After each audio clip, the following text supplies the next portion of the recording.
Welcome to this class dear students. आज हम पढ़ने जा रहे हैं एक यूनिट जो है इनोलेट्स पे बेस्ड।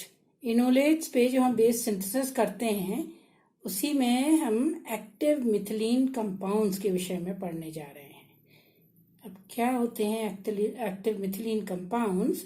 ये वो कंपाउंड्स होते हैं जहाँ ये मिथिलीन ग्रुप एक्टिवेटेड मीन्स या हमें मालूम है ना, कार्बन हाइड्रोजन के बीच में सिग्मा बॉन्ड्स होते हैं तो वो रिएक्ट करते हैं, क्योंकि कोई ऐसा खास उनमें रिएक्शन होता नहीं है ऐसे कंपाउंड्स में, except of course free radical substitution.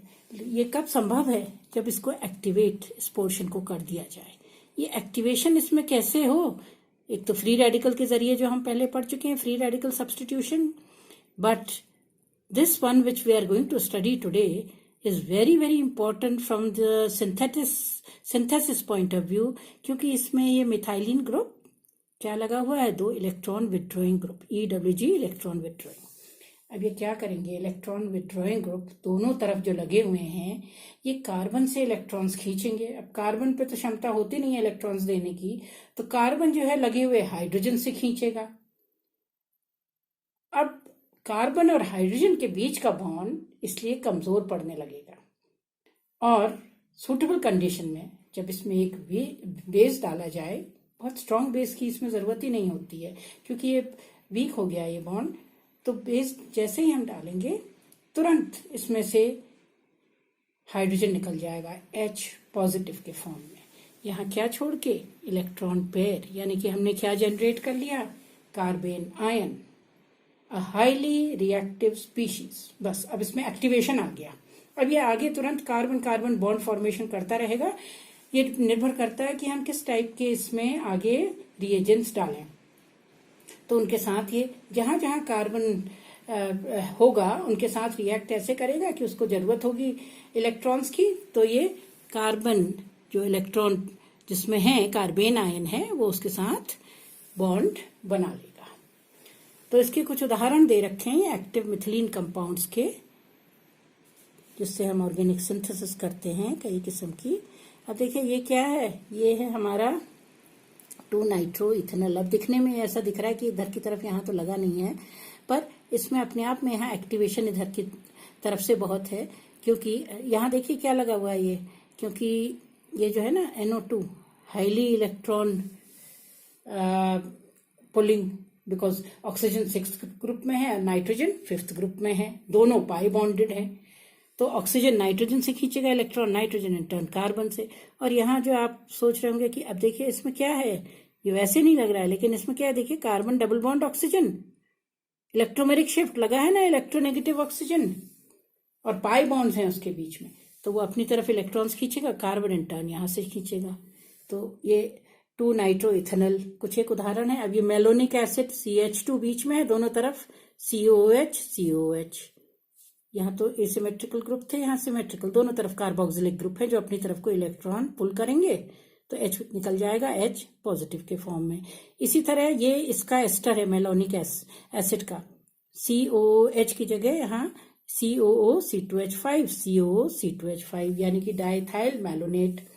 ये है हमारा ethyl acetate CH3CO CH2 COC2H5, यानी कि ये देखिए CH3COH एसिटिक एसिड होता है ना, तो उसका एस्टेरिफिकेशन कर दिया तो क्या बन गया?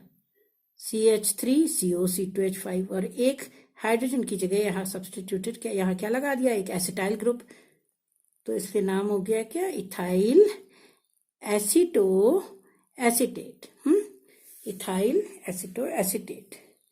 अब ये है एसिटाइल एसीटोन यानी कि हमारा हो गया CH3COCH3, तो ये एसिटाइल एसीटोन है CH3COCH3, और उसमें एक और सब्सटीट्यूटेड ये लगा हुआ है CH3CO, एक हाइड्रोजन की जगह, और तो ये एसिटाइलेशन हो गया इस पोर्शन का, जैसे इसमें हुआ था यहाँ CH3COC2H5 वाले में। नहीं तो वो खाली इथाइल एसिटेट होता ना, यहाँ से ये लग गया, ऐसे यहाँ ये लग गया, ये नहीं तो एक खाली एसीटोन होता CH3COCH3, यहाँ एसिटाइल ग्रुप लग गया।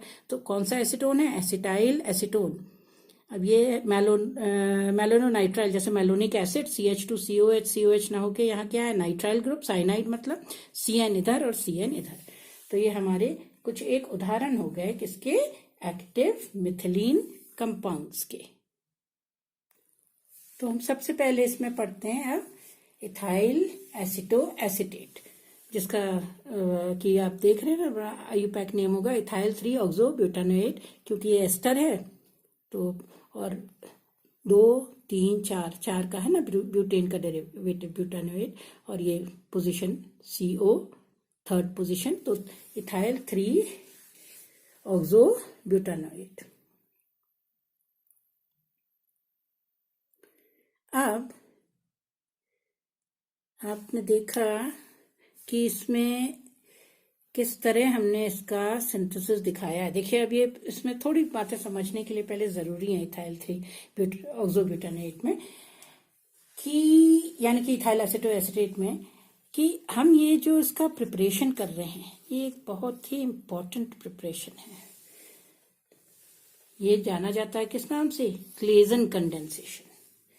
क्लेजन कंडेंसेशन में क्या होता है, एस्टर के 2 मॉलिक्यूल्स सेल्फ कंडेंसेशन करते हैं। तो यहाँ लिखा है ना इसमें, अभी इसका एस्टर है तो इसलिए इथाइल एसिटो एसिटेट। तो देखिए 2 मॉलिक्यूल्स ये सेल्फ कंडेंस करे किसकी प्रेजेंस में, in the presence of a base. और बेस कौन सा होता है, जो इसमें लीविंग ग्रुप होता है, ये लीविंग ग्रुप है, क्योंकि ये चला जाएगा ना तभी यहाँ एसिटाइलेशन हो जाएगा इस एंड का।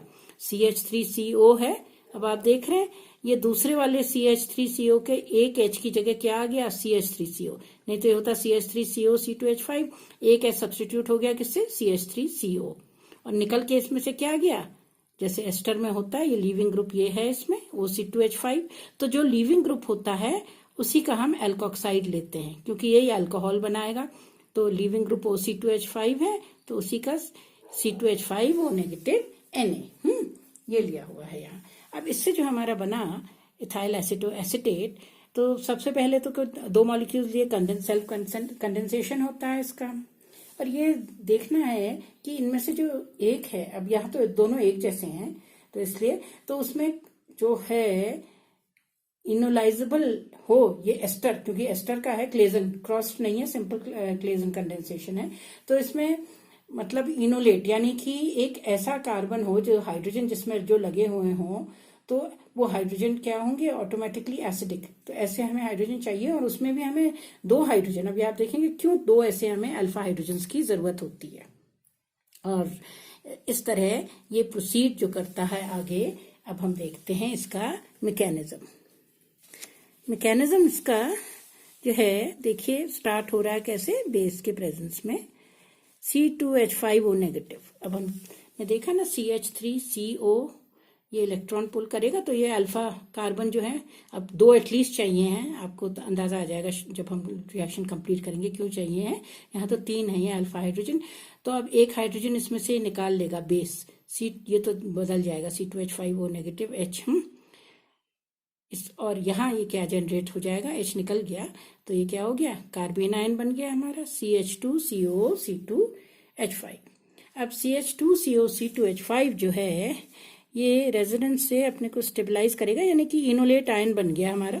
CH2 ये नेगेटिव है, तो CH2 नेगेटिव जो है ये क्या होगा, CH2 negative CO electromeric shift, तो ये इधर की तरफ पुश हो गया, क्योंकि यहाँ की तरफ ड्रॉ हो गया, क्योंकि कार्बन की वैलेंसी कम हो गई, ये इलेक्ट्रोमेरिक शिफ्ट इधर O नेगेटिव बन गया, तो ये बन गया इनोलेट। हाँ, ये इनोलेट आयन हमारा बन गया।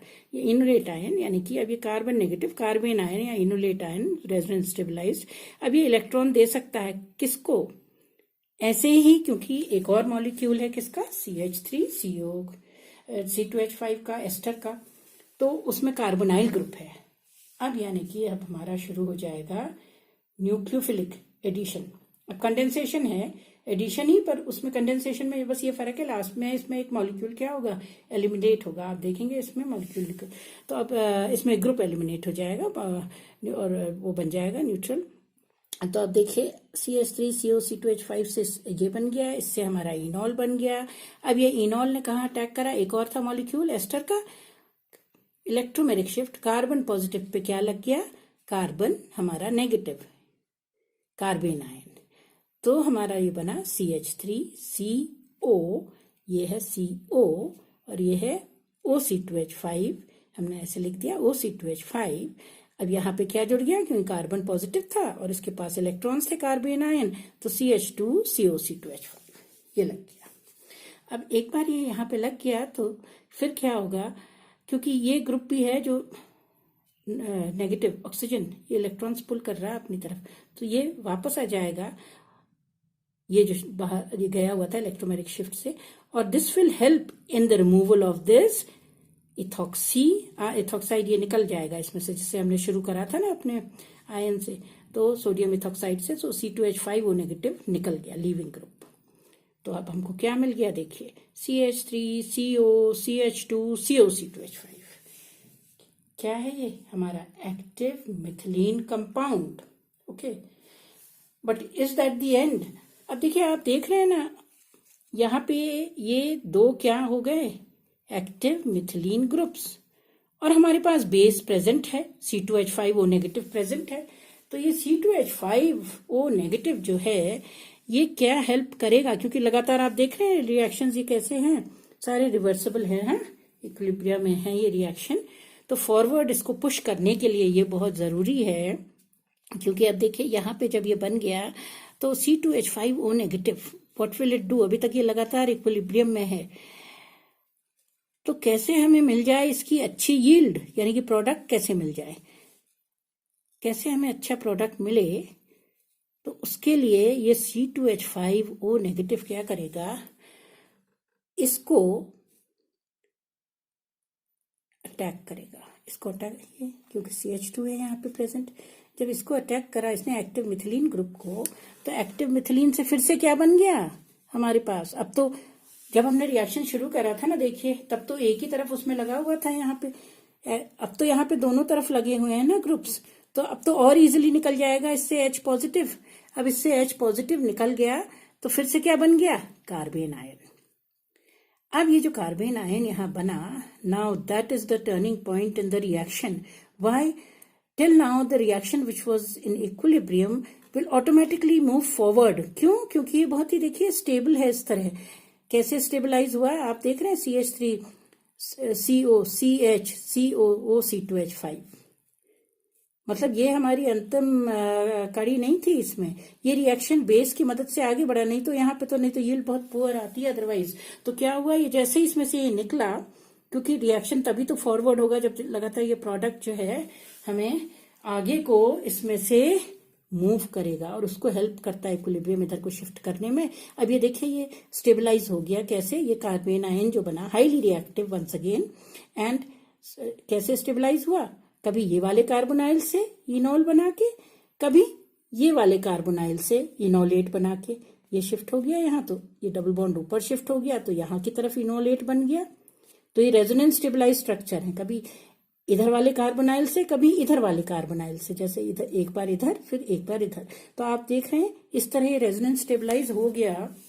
अब बहुत रिएक्टिव भी है, तो ये O नेगेटिव तुरंत जरा से एसिड से रिएक्ट करके, एसिड से, अब reaction to reach to completion, अब हमारा जो एरो है आप देखेंगे इक्विलिब्रियम से ज्यादा फॉरवर्ड डायरेक्शन में जा रहा है इसके आगे। क्यों, क्योंकि अब ये इक्विलिब्रियम में रह के क्या होगा, ये H ने अटैक करा इसके ऊपर, तो ये CH2 ये बन गया, so our beta keto ester has been formed, our beta keto, and now the reaction will be termed as completed, मतलब ये रिएक्शन को फॉरवर्ड डायरेक्शन में ले जाता है। एक बार ये बन जाता है तो इसलिए इसी में एक रेशियो लिखते हैं बेस का, जो हमने वीक बेस लिया है जो इसका, और हमारे स्टार्टिंग इनका जो दोनों रिएजेंट्स हैं उनका, यानी कि इथाइल ये एस्टर हमारा एसिटेट, और साथ में हमारा बेस, इसका रेशियो लेके लास्ट में इसमें फिर इसको हल्का ये एसिड डाल करके, तुरंत ही क्या होता है जब जैसे ये एसिड डालते हैं H पॉजिटिव के साथ, ये CH3CO CH जो ये कार्बन आयन बना है, क्यों बना है, ये C2H5O नेगेटिव की वजह से, क्योंकि ये एक्टिव है ये पोजीशन। तो इसको किस में कन्वर्ट करने के लिए, टू द फाइनल प्रोडक्ट, क्योंकि ये तो होगा ही होगा, बेस उसमें प्रेजेंट है, पहला तो काम ये करता है ये, और दूसरा कुछ अगर अनरिएक्टेड इसमें C2H5O नेगेटिव बचा हो तो उसको भी न्यूट्रलाइज करने के लिए ये काम आता है एसिड। क्योंकि वो C2H5O नेगेटिव से C2H5OH बना लेगा।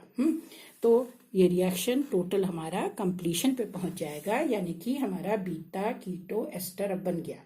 अब हमारे रिएजेंट्स नहीं रहे, और जो ये है ये वाली स्थिति यहाँ पे, क्योंकि यहाँ बहुत रिएक्टिव है ये, तो ये बेस के साथ रिएक्ट करेगा, बेस के साथ रिएक्ट करके ये इस तरह से फिर से कार्बेन आयन बना देगा। तो किस तरह रिएक्शन करा जाए कि यहीं पे स्टॉप हो जाए, यानी कि हमें ये मिल जाए, फिर ये फर्दर आगे और ना रिएक्ट करे। तो उसके लिए क्या डाला जाता है इसमें, एसिड, क्योंकि ये तो बनेगा ही बनेगा जब हमारे पास ये बेस प्रेजेंट है, उससे H पॉजिटिव निकल करके H पॉजिटिव बहुत इजीली निकल जाएगा है, और ये बन जाएगा।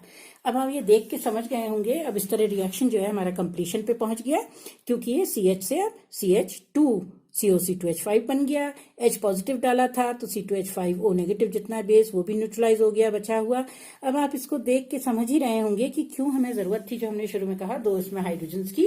क्योंकि देखिए अगर यहाँ पे ये नहीं होता हाइड्रोजन जो हमारा ये बना इसमें, तो क्या होता कि अगर सब्सटीट्यूटेड होता, जो हम शुरू में लेते वो सब्सटीट्यूटेड है कि उसमें हाइड्रोजन होता, यानी कि हमने जो एस्टर यहाँ पे लिया, शुरू में जो हमने एस्टर लिया CH3COC2H5, अगर ये हमारा CH3COC2H5 जो है Cr2H होता तो H निकल जाता पहली स्टेप में ही, और यहाँ पे हमारा रिएक्शन जो पहुंचा होता क्लेजन का, जो हमें प्रोडक्ट मिला होता, ये यहाँ पे CH नहीं होता, यहाँ Cr2 होता, एक भी H नहीं होता इसके साथ। हाँ, तो क्या होता, ये C2H5O नेगेटिव इससे जब H निकालता है तभी रिएक्शन आगे को कंप्लीशन की तरफ जाता है, फॉरवर्ड डायरेक्शन में मूव करता है। तो उसमें हमें ये बनता जो, ये बहुत ही पुअर यील्ड इसकी होती। तो इसकी यील्ड जो है, so as to facilitate the reaction in the forward direction, therefore we need at least 2 alpha hydrogens in our starting material. That in this case we need 2 alpha hydrogens. Otherwise this reaction would not have given us a good, it would have given us a yield but a very poor yield, because this is required in order to facilitate the reaction in the forward direction by formation of further this stabilized carbene ion, which is then reacted upon by this acid to give us the stable beta keto ester. Now this was our Claisen condensation, the mechanism. समझ गए ना आप mechanism कि किस तरह, देखिए पहले हमारा क्या होता है, CH3COC2H5 से क्या निकला, क्या बना, carbene ion. Simple, carbene ion का फिर क्या हुआ, ये न्यूक्लियस लविंग न्यूक्लियोफाइल, तो किस पे अटैक करेगा, ये अटैक करेगा किसके ऊपर, ये एक और मॉलिक्यूल के ऊपर, ऐसे इसके इथाइल एसीटेट के, कैसे, कार्बन पॉजिटिव पे। तो ये हमारा बन गया इस तरह, और इससे OC2H5 निकल आया तो हमारा एस्टर बन गया। पर यहीं पे रिएक्शन कंप्लीट नहीं होता है, क्योंकि हमारा बेस प्रेजेंट है जो इसमें से H पॉजिटिव निकाल करके, अभी तक रिएक्शन आप लगातार देख रहे हैं ना, फॉरवर्ड एंड बैकवर्ड डायरेक्शन में एरो, तो वो उसको फर्दर आगे फैसिलिटेट करता है, जिससे अब फॉरवर्ड डायरेक्शन में ही आपको एरो दिखेगा इसके बाद ज्यादा, और बैकवर्ड कम होता चला जाएगा। एंड अल्टीमेटली इसमें तो ज्यादा यील्ड जो है हमें फॉरवर्ड में ही मिलती है जब हम फिर H पॉजिटिव इसमें डाल देते हैं, क्योंकि ये जो बनता है ना कार्बेन आयन, ये स्टेबलाइज होता है कार्बन नेगेटिव, और इसमें ध्यान है आपको सोडियम इथॉक्साइड डाला है तो Na पॉजिटिव के साथ ये स्टेबलाइज हो जाएगा, ये इस तरह। और मोर ओवर इसमें ये लगे हुए हैं कॉन्जुगेशन से, तो इसके बाद H पॉजिटिव डाला तो तुरंत हमारे पास प्रोडक्ट मिल गया, maximum of the reactant converts to the product. Now coming to the very important property of ethyl acetoacetate. First we'll be studying this, that is tautomerism.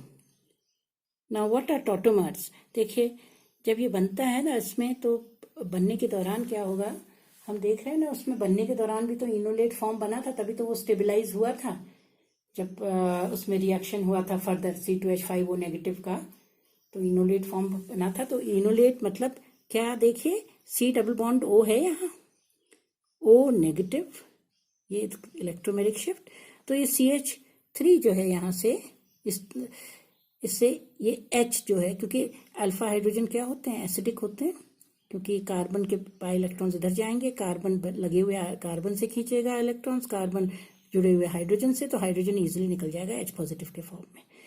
तो H पॉजिटिव मदद करेगा O negative, तो ये क्या बन गया OH, यानी कि कीटो फॉर्म किसमें चेंज हो गया, इनॉल में। ये सिंपल एसीटोन में ऐसे दिखा रखा है। तो अब देखिए ये कीटो इनॉल फॉर्म में जनरली जो होता है स्टेबल वाला कौन सा फॉर्म होता है हमारा, keto form. Keto form thermodynamic के हिसाब से, क्योंकि भाई कार्बन डबल बॉन्ड ऑक्सीजन, इतना इलेक्ट्रोनेगेटिविटी डिफरेंस है ना, तो ये स्टेबल होता है हमारा enol form, keto form as compare to the enol form. यहाँ तो कार्बन डबल बॉन्ड कार्बन है, यहाँ carbon double bond oxygen, so it is a more stable form as compare to this form. Now how is it different from resonance. Resonance में अभी तक हमने देखा था ना, हम रेजोनेंस स्टेबलाइज स्ट्रक्चर बनाते हैं हर जगह, इससे पहले भी अभी बनाए थे जब इसका मैकेनिज्म किया था। They are not actual structures, we can not separate them.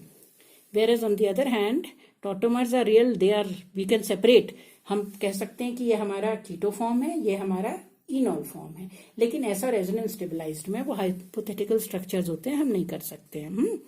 और इस केस में टॉटोमेरिज्म में क्या हो रहा है, हम देख रहे हैं ना, हमारा जो इलेक्ट्रॉन्स भी मूव कर रहे हैं, साथ में ये एटम भी मूव कर रहा है, हाइड्रोजन चला गया इधर से इधर, तो ये कुछ फर्क है हमारे जो उससे रेजोनेंस से इसमें जो डिफरेंस होता है। तो ये एसीटोन का यहाँ दिखाया था। अब ऐसे ही देखिए इसमें इथाइल एसिटो एसिटेट का जो अभी हमने बनाया ना, एसिटो एसिटिक एस्टर, देखिए ये है इसका कीटो फॉर्म और ये इसका क्या है, इनॉल फॉर्म। ये वाला फॉर्म क्या है, इनॉल फॉर्म है। और इनॉल फॉर्म में, इनॉल फॉर्म कैसे बना, इनॉल form CH3 pi bond O negative, तो इसने क्या खींच लिया यहाँ से H पॉजिटिव, ठीक है। H पॉजिटिव जब यहाँ से इधर गया तो अपने इलेक्ट्रॉन पेयर छोड़ के गया ना, तभी तो यहाँ इस तरह बॉन्ड बन गया, डबल बॉन्ड। तो ये क्या हो गया, इन, डबल बॉन्ड मतलब इन, और ये हो गया all, C double bond O, ऐसे इलेक्ट्रॉन खींच पुल कर रहा है, तो ये यहाँ से खींच रहा है लगे हुए ये वाला कार्बन, इस कार्बन से, ये कार्बन हाइड्रोजन से, हाइड्रोजन अपने इलेक्ट्रॉन देते हुए यहाँ निकला एज H पॉजिटिव, जो कि यहाँ चला गया O नेगेटिव पे, तो बन गया हमारा OH। और जो बॉन्ड यहाँ दे के गया उसने क्या बना लिया, यहाँ डबल बॉन्ड, हाँ, इन ऑल। अब इस इनॉल में आप देख रहे हैं OH है और इधर पे थर्ड पोजीशन में कार्बन नंबर ये 1 2 3 एक दूसरे के रिस्पेक्ट में कह रहे हैं, तो क्या हो जाएंगे, इंट्रामोलिकुलर हाइड्रोजन बॉन्ड। कुछ हद तक इसको क्या करेगी, स्टेबलाइज करेगा, ठीक है। तो इस वजह से ये लगभग 15% इसमें नॉर्मल, उसमें हमारे इथाइल एसिटेट में 15% जो है इनॉल। पहले भी बताया आपको कीटो फॉर्म ज्यादा स्टेबल होता है एज कम्पेयर टू इनॉल। अब स्टेबलाइजिंग फैक्टर इसमें कॉन्जुगेशन भी है, ये double bond, single bond, double bond, पर डीस्टेबलाइजिंग भी है क्रॉस कॉन्जुगेशन से। अब देखिए एसिटाइल एसीटोन, एक और हम इसमें कर लेते हैं जब हम कर ही रहे हैं ये एग्जांपल। तो देखिए एसिटाइल एसीटोन इसी तरह है टॉटोमेरिज्म में, जैसे इथाइल एसिटो एसिटिक एस्टर में है, इथाइल एसिटो एसिटेट में, उसी तरह इसमें भी है। देखिए CH3CO CH3 तो एसीटोन होता ना, एक H किससे रिप्लेस हो गया, एसिटाइल ग्रुप से, so acetyl acetone, CH3CO CH3 is what, acetone, 1H replaced by acetyl group CH3CO is acetyl acetone. अब एसिटाइल एसीटोन भी उसी तरह क्या होगा इसमें भी, देखिए ये दोनों तरफ, यानी कि यहां से भी इसमें खींच सकता है क्या, देखिए O नेगेटिव इधर गया तो H पॉजिटिव, ऐसी O नेगेटिव इधर गया तो ये वाले CH से आ गया H पॉजिटिव, दोनों जगह से इसमें क्या बन सकता है, इनोलाइजेशन हो सकता है। Are you following, unlike the earlier one, क्योंकि वहां तो दूसरी तरफ COOC2H5 था ना, तो यहाँ पे भी इधर एक ग्रुप है, ये दोनों तरफ जो है, तो इनोलाइजेशन इस तरह CH2CO। अब यहाँ देखिए क्या फर्क है, CH2CO जब ये यहाँ बना तो स्टेबलाइजिंग फैक्टर इसमें क्या हुआ, देखिए ये क्यों, ये देखा गया है कि ये लगभग 76% इनॉल फॉर्म में होता है। Can you imagine 76%, what may be the reason, क्योंकि हाइड्रोजन बॉन्डिंग उसमें भी है, हाइड्रोजन बॉन्डिंग इसी तरह इसमें भी बनेगी, CH3CO CH double bond COH ऐसा बन गया इसमें भी, जो हमारा इनॉल फॉर्म बन गया, चाहे वो यहाँ से बने चाहे वो इधर से बने। अब उस केस में क्या होगा, देखिए इसमें हाइड्रोजन बॉन्डिंग तो है ही, साथ में हमें मालूम है ना, अगर हाइड्रोजन बॉन्डिंग जो हो वो अल्काइल ग्रुप लगे हों जहां डबल बॉन्ड हो, तो एक फैक्टर ये हो गया। अब एक क्योंकि ईन बन गया ना, इनॉल, तभी तो ये डबल बॉन्ड बना। तो ये double bond substituted, more substituted, double bond is more stable. तो इसमें स्टेबलाइजेशन इसका और बढ़ गया क्योंकि ये ज्यादा substituted, hyper conjugation if you follow है। ये sp2 हाइब्रिडाइज्ड हो गया, तो ये CH इसके साथ लगा हुआ है, sp3 एंड sp2। तो अल्काइल सब्सटीट्यूशन जितना ज्यादा होगा कार्बन डबल बॉन्ड कार्बन पे, वो उतना ही ज्यादा क्या होगा, स्टेबल। इस वजह से ये स्टेबल और ज्यादा होता है। और ये इसका मेजर फॉर्म, सो ये एक अपवाद हो गया देखिए एक्सेप्शंस में, क्योंकि इसमें हमने अभी तक हम क्या कह रहे थे कि कीटो फॉर्म स्टेबल होता है, लेकिन इसमें ये एक्स्ट्रा स्टेबिलिटी आ गई। तो जो अल्काइल हैं वो इसको स्टेबलाइज कर दिए अल्काइल ग्रुप्स ने ऐसे स्टेबलाइजर्स को कर दिया, सिमेट्रिकली स्टेबलाइज कर दिया। The keto form and the enol form, this is the keto form, then the enol form. So we know though the keto is stable, but at times like I've shown हमारा enol form कैसे stabilize हो जाता है। अब इनका हम देखेंगे कि इस तरह हम इनको सेपरेट कर सकते हैं, कीटो और इनॉल फॉर्म्स को एक दूसरे से। अब देखिए ये दोनों फॉर्म्स को हम कह रहे हैं ना, कीटो और इनॉल, अनलाइक रेजोनेंस, हम इनको अलग अलग, इनका अपना वजूद होता है अलग, रेजोनेंस स्ट्रक्चर्स का तो नहीं होता है उनका। तो हम लिखते हैं कि रेजोनेंस हाइब्रिड होता है, they can not be isolated one from the other, they are hypothetical. तो इसमें हम कैसे इनका सेपरेशन करें पहले। तो देखिए कीटो फॉर्म जो, अगर हम जैसे कीटो फॉर्म हमें चाहिए, तो इथाइल एसिटो एसिटेट जो है, जो हमने क्लेजन कंडेंसेशन से बनाया है, इसको अगर हम कूल करें इसके सोल्यूशन को पेट्रोलियम ईथर में -78 डिग्री सेंटीग्रेड तक, कितने, -78 डिग्री सेंटीग्रेड तक, तो हमें क्या मिल जाएगा, इसका कीटो फॉर्म। और वहीं पे अगर हम कूल करें इसके सोडियम सॉल्ट को, यानी कि इथाइल एसिटो एसिटेट के सोडियम सॉल्ट को अगर हम कूल करें पेट्रोलियम ईथर में -78 डिग्री सेंटीग्रेड तक, सोडियम सॉल्ट है, हाँ, और सोडियम सॉल्ट को हम कूल करेंगे पेट्रोलियम ईथर में फिर से किस तरह, -78 डिग्री सेंटीग्रेड तक। और फिर हम इसमें HCl डाल दें, थोड़ी HCl डाल दें, गैस, हाँ, HCl नॉट एसिड तक। तो क्या होगा, जो Na है उसमें से अब वो निकल आएगा, NaCl बन जाएगा, और हमको क्या मिल जाएगा, हमारा इनॉल फॉर्म। किसका इनॉल फॉर्म, इथाइल एसिटो एसिटेट का।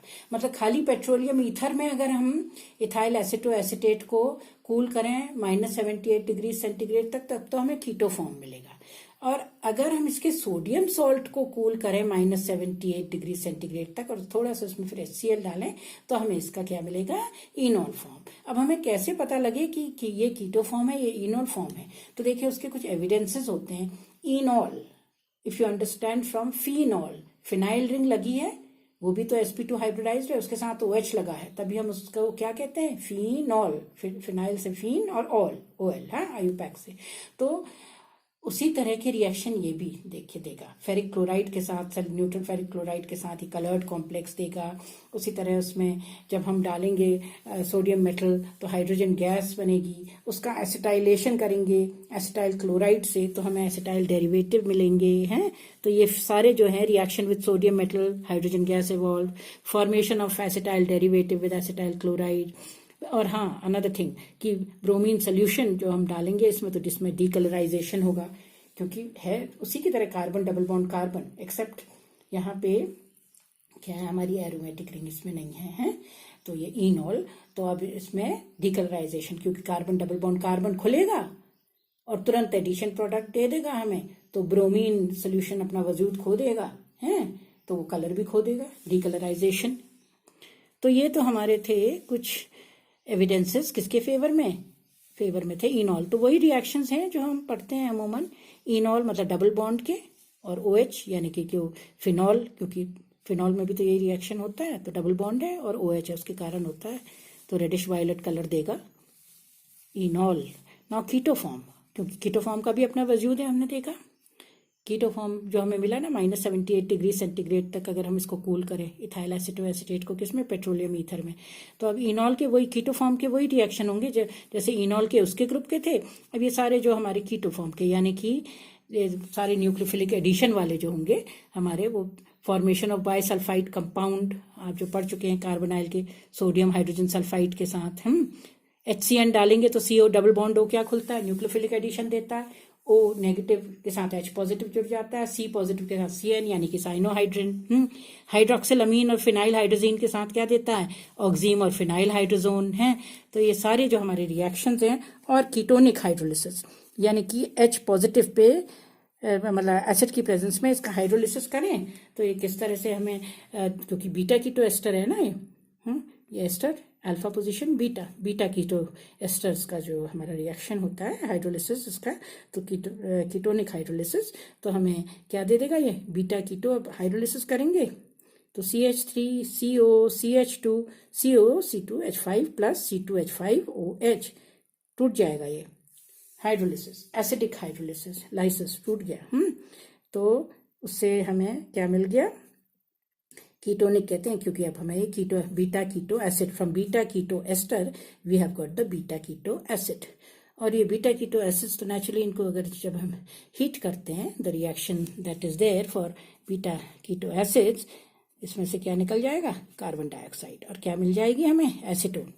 ये रिएक्शंस किसका है, बीटा कीटो एसिड्स का। ही effect of heat, so beta keto position, so CO2 यहाँ निकल गया, CO2 क्या बन गई, CH3 CO CH3। ओके, तो ये सारे हमारे जो हैं एविडेंसेस हैं इन फेवर ऑफ बोथ, कुछ हैं in favour of the keto form, कुछ हैं in favour of the enol form. और जैसा कि हमने कहा कीटो फॉर्म ज्यादा स्टेबल होता है और इनॉल कम। अपवाद हैं जैसे कि एसिटाइल एसीटोन के केस में, जिसमें कि स्टेबलाइजिंग फैक्टर प्रेजेंट हैं। इस तरह से वो सिमेट्रिकली सब्सटीट्यूटेड है, डबल बॉन्ड पे अल्काइल ग्रुप प्रेजेंट है, मतलब more substituted double bond, so it stabilises it. Hydrogen bonding है जो उसको स्टेबलाइज करती है। हाइड्रोजन बॉन्डिंग तो खैर इथाइल एसीटोएसीटेट में भी है, लेकिन उसमें वो दूसरा स्टेबलाइजेशन नहीं है। अब इसके कुछ हम चलिए बस यूजेस हैं टू वाइंड दिस क्लास। देखें हम क्यों पढ़ रहे हैं, ये बहुत इंपॉर्टेंट है इथाइल एसीटोएसीटेट। क्यों, क्योंकि ये बहुत सारे सिंथेसिस में काम आता है, इससे सिंथेसाइज करे जाते हैं। कार्बन बॉन्ड कार्बन बन जाएगा ना, तो एनाल्जेसिक ऐसी दवाइयाँ, दर्द निवारक, antibiotics, anti malarial agents, vitamin B, dyes, inks, perfumes, because this has a good smell, it's an ester, for flavouring, besides this other uses as well. इसको बहुत सारे प्रयोगों में लाया जाता है। इसी से आगे कई किस्म के कंपाउंड्स जो हैं, क्योंकि कार्बेन आयन प्रोवाइड करता है, एक्टिव मिथाइलिन है, तो कार्बन कार्बन बॉन्ड फॉर्मेशन में इसलिए कई सिंथेसिस में यूज किया जाता है, जिसमें से कुछ एक सिंथेसिस हम आगे के लेसन्स में क्लासेस में पढ़ेंगे भी।